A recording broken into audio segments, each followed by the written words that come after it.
you so much for that very kind introduction. I don't know who gave Corey all that information. So I thought we could go over the outline quickly. We're going to talk about a little bit about the staging for stage 3, then we're going to talk about resectable 3A, and then go into the unresectable setting for stage 3A and B, and then we'll talk about the novel therapies being incorporated into chemoradiation. We're going to do it in 20 minutes. So obviously, everybody knows that non-small cell lung cancer is the second most common cancer, and it's the leading cause of cancer-related death. Obviously, we don't get a lot of these patients in the earlier stages. We probably see only about 25% that we can actually do something about for the local regional setting for stage 3. As you can tell with the new staging system for stage 3 comes in many different forms. And so treatment has to be individualized per patient. And so that's why we're going to go over some of the different treatment modalities that we can do. Now, this is just my, schemas for all the different types of stage 3 patients that come in through the door and all the different treatment options that you can do. So hopefully my lecture will give you a little bit more of a sense, of which way you should sort of, lean towards in terms of what type of presentation for stage 3. Now, the optimal regimen for unresectable stage 3 hasn't really been defined yet, in the sense that we do know these patients have to have multimodality therapy, and we know that concurrent chemoradiation is better than radiation alone, and it's better than sequential chemotherapy and radiation in the unresectable stage 3. In the ASCO guidelines, it's very clear that good performance status patients need to get 2 to 4 cycles of a platinum-based chemotherapy, and they should receive no less than the biologic equivalent of 60 gray of radiation treatment. Now, the unanswered questions are, what's the optimal chemo for each individual patient? What induction regimen should we give if we do induction? What consolidation if we do consolidation? And also, what about sequencing trimodality therapy? I'm a firm believer that superior sulcus tumors benefit the most from trimodality therapy. And what about the biologic agents? How are we going to improve our rates of cure for these populations? So I'm going to start off first by talking about the resectable stage 3A. We're going to talk about induction chemotherapy for these patients, and then also induction chemoradiation.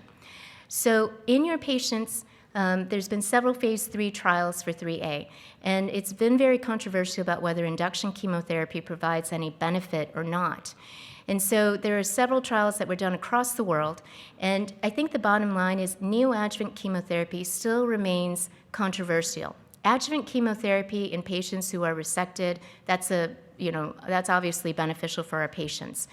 At MD Anderson, we do prefer to do neoadjuvant chemo because it does give you prognostic information.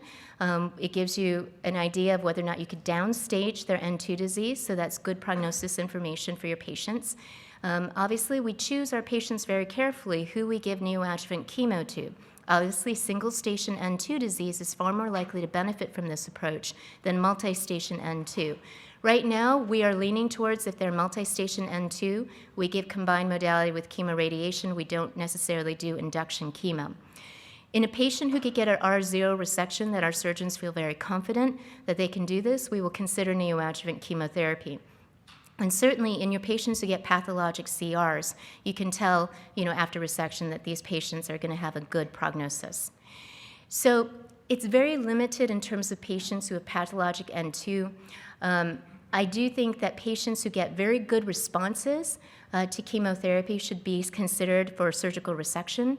But if you are not able to downstage multi-station N2, these are patients that I think definitely need to go on to chemoradiation therapy. So one of the things that I do want to make mention of is in the superior sulcus setting, we do like to do combined modality treatment first, followed by surgical resection.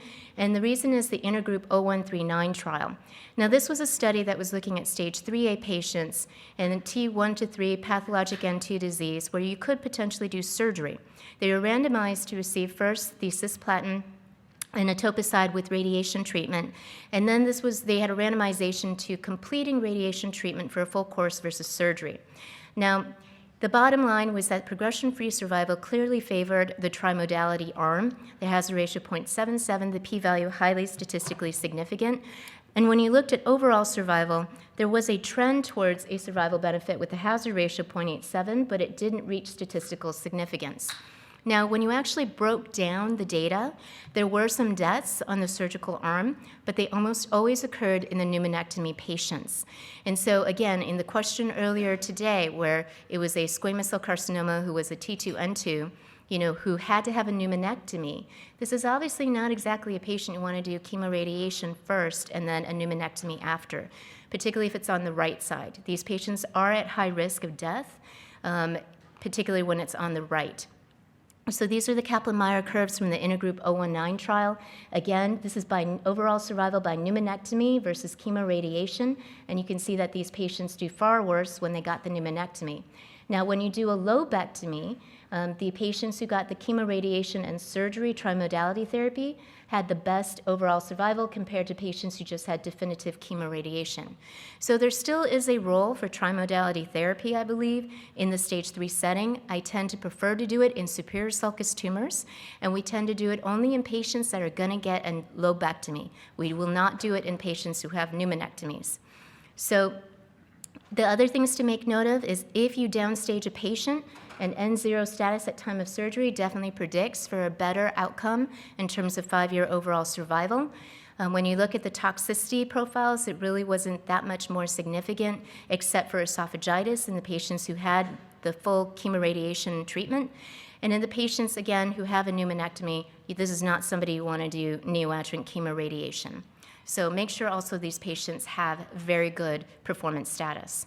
So the things that we still have yet to develop in the trimodality setting is we have to find prognostic molecular markers to tell us who's likely to have more indolent disease that might benefit more from aggressive approaches, and we also need to improve our systemic treatments to try to downstage these patients better. There's a lot of work ongoing trying to get molecular genotyping on patients to try to choose their treatments more specifically for them. Okay, so what about unresectable stage 3A and B? So we're going to talk briefly about consolidation treatment with SWOG 9504, and then we're going to talk about the gefitinib maintenance after SWOG 0023. So there have been several trials looking at consolidation chemo because the thought is that when you give weekly chemo with radiation, that's not enough. They need to get full dose systemic treatment to really have benefit on distant metastatic disease. So SWOG 9504 was cisplatin etoposide with the radiation, followed by 3 cycles of consolidation docetaxel.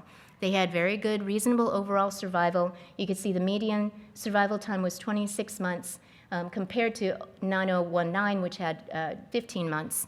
And when you actually look at 5-year survival rates, it was 29% 5-year overall survival compared to 17% in the other trial. So the long-term survival benefits did convince a lot of us that maybe consolidation docetaxel was beneficial after cisplatin etoposide concurrent with radiation treatment. And they had certain subsets of stage 3B patients that had a survival range of 20 to 37% at 5 years. So certainly this was something that we adopted in Houston until the Hoosier Oncology Group came out with the lung study 1024. And this was a randomized trial of the SWOG 9504 regimen with the consolidation docetaxel versus just if you give platinum etoposide with radiation by itself.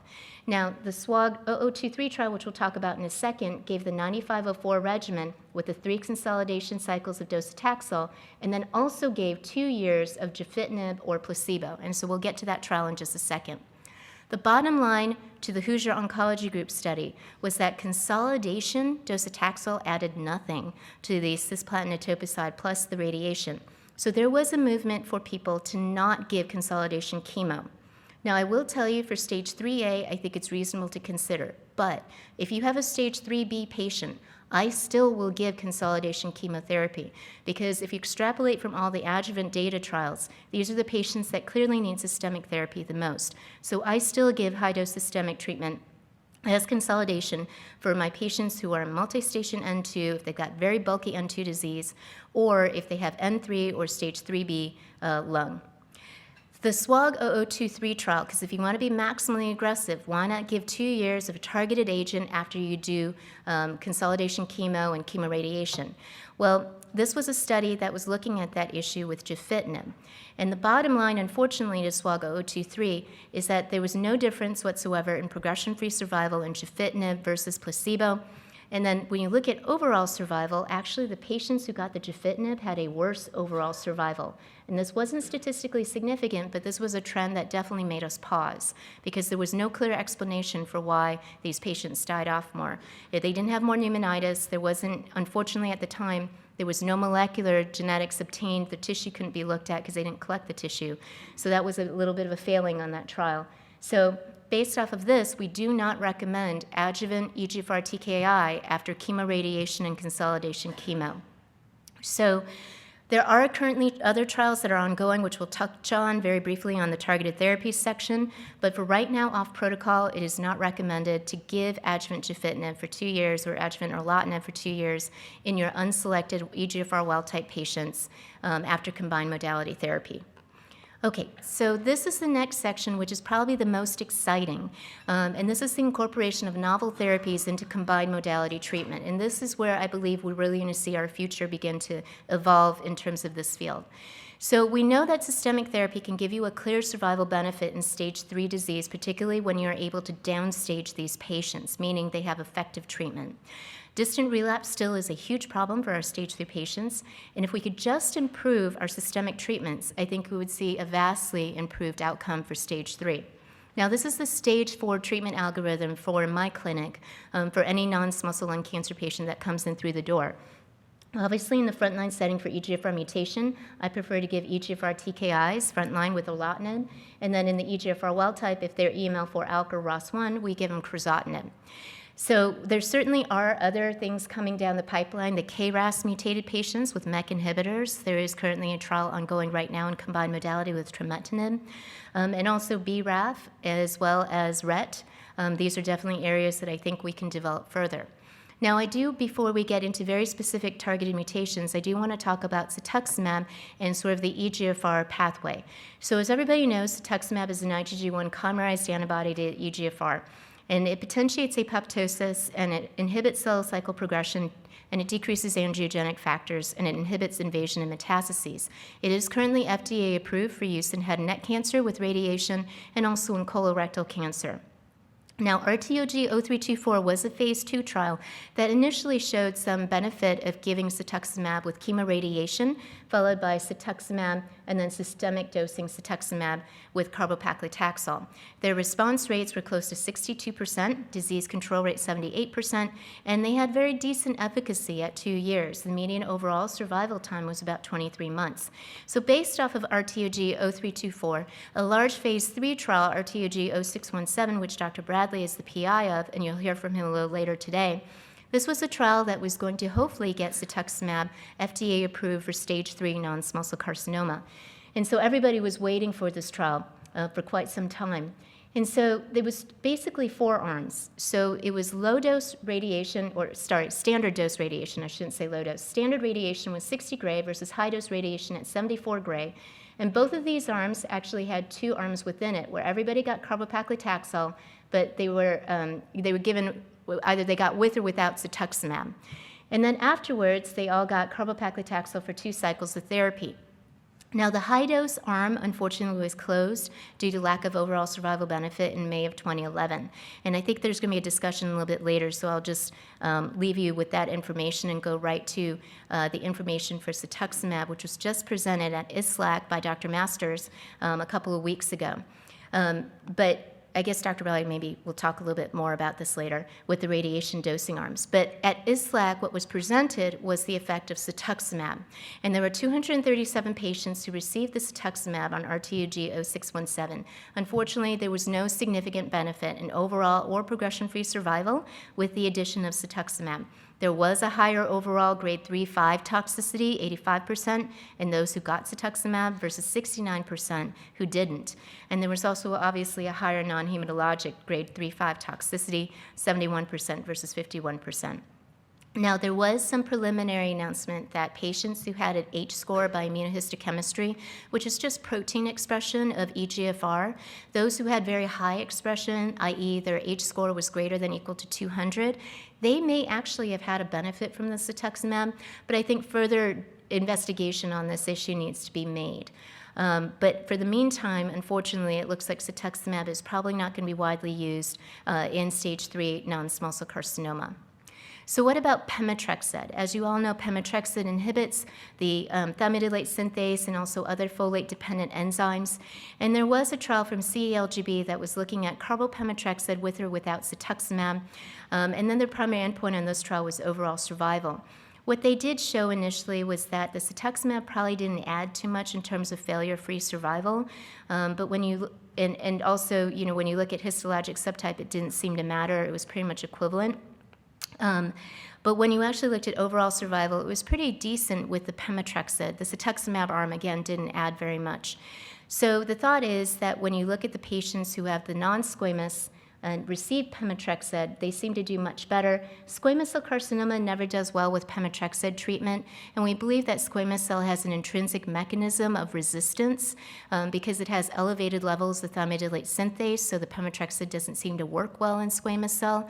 And so that's why earlier in the question, there were a couple of answers that included Pemetrexed. Well, for squamous cell carcinoma, you don't want to do that. You only want to give Pemetrexed in combined modality if they are non-squamous cell. So just getting back to that question a little bit later. So what I would say right now is cetuximab is probably not going to add very much until we could find a predictive biomarker for it. But for your unselected non-small cell lung cancer patients, it's probably not going to be beneficial to add it to combined modality treatment. It still remains investigational. And then if we could find a predictive biomarker, I think then we could investigate that issue. And whether or not the H-score for EGFR pans out remains to be seen. Now, what about bevacizumab? So I'm going to skip quickly through this section because don't use bevacizumab in combined modality treatment. And the reason is that you certainly are at higher risk of TE fistulas and BP fistulas. And this was the SWOG 0533 trial that was initially adding bevacizumab. Unfortunately, this trial closed to accrual due to low enrollment rates, and it's also because there was a small cell lung cancer trial adding bevacizumab to chemoradiation, which showed, again, the high risk of morbidity mortality from TE fistulas. And so it's generally not something that we would recommend.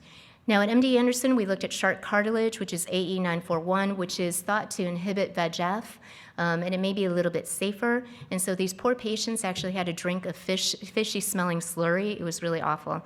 But the bottom line to this trial is shark cartilage, unfortunately, does not work. So all those poor patients were miserable for months. And anyway, so if a patient asks you if they can use shark cartilage during their combined modality treatment, you can say it probably isn't going to be beneficial and it's not worth the aggravation. Okay, so what about the last part? So as everybody knows, EML4-ALK is one of the biggest developments in the field of non-small cell carcinoma because we have the drug crizotinib, which targets this translocation. And so crizotinib has clearly shown significant benefit. I think you saw this earlier in one of your metastatic lung cancer trials. And there is currently a trial, RTOG 1306 or Alliance 31101, that is trying to build off of the stage 4 setting, which showed that molecularly targeted therapies have better progression-free survival for these patients. So this trial includes all stage 3 lung cancer patients, and if you have a sensitive EGFR mutation, you'll be randomized to receive induction or erlotinib for 12 weeks, followed by concurrent chemoradiation with standard of care treatment, versus if you just get concurrent chemoradiation by itself. And if you have an ALK translocation, you'll receive induction crizotinib for 12 weeks versus just going right to the chemo radiation treatment for up to 60 gray. The primary endpoint is progression-free survival. This trial is now activated by RTOG, and there are several centers that are trying to open it right now. They're going to be looking for 156 EGFR mutation patients as well as 78 EML4-ALK translocation patients. So if you pick up somebody who is stage 3, who has one of these mutations, please do consider putting them on the RTOG study, because this is how we're going to try to advance the field to improve outcomes for those patients. Okay, so to summarize, the targeted therapies right now have a much different side effect profile from our chemotherapies, but the thought is that we may potentially establish equivalent or additional efficacy when you combine it with chemoradiation. Biomarkers right now have an unclear prognostic significance, but we're trying to determine whether or not, through the RTOG 1306 trial, whether or not these will eventually replace chemotherapy in these patients. And so there's lots of other trials ongoing. One of the other things that we need to develop is immunotherapy in combined modality treatment. But for right now, off protocol, what I'd recommend for your resectable 3A is if they've microscopic pathologic N2, give radiation after surgical resection for improved local regional control, and then give them an adjuvant cisplatin-based doublet. Cisplatin has higher response rates than carboplatin. So for anybody curative, you want to use cisplatin.